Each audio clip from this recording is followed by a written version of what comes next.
ben ritrovate ai miei video tutorial. Oggi, come vi avevo promesso dall'ultimo video, vi presento il passo Zaki. Allora, Suher Zaki è un passo fatto da accenti di bacino, accenti di fianchi verso l'alto e in movimento. Principalmente ci si sposta nello spazio. Oggi lo vediamo.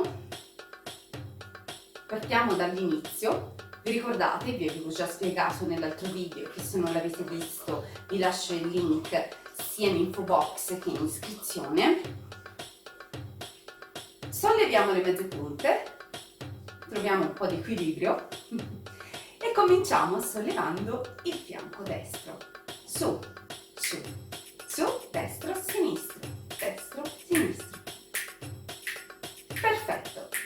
Per praticare questo potete trovare l'altro video tutorial. Adesso andiamo direttamente a sollevare i piedini da terra. Ok. Su, su, su, su, su. Quando alzo il fianco stacco il piede da terra.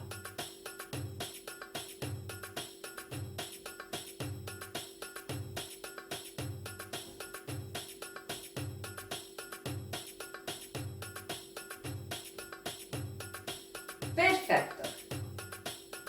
Questo movimento potete ripeterlo quando vi sentite abbastanza sicure su questo sollevamento che va di pari passo al nostro fianco, quindi quando sollevo il fianco destro, sollevo il piedino da terra, il destro, e così per il sinistro. 1, 1, 1, 1, 1, 1, 1, 1. Quando avete preso confidenza con questo movimento, provate a fare un semplice avanti e indietro, ok? Quello che vediamo anche nel passo arabo, avanti e indietro, avanti e indietro. Per esempio con la gamba destra. Questo. Ripartiamo dalla base. Proviamo a fare avanti e indietro.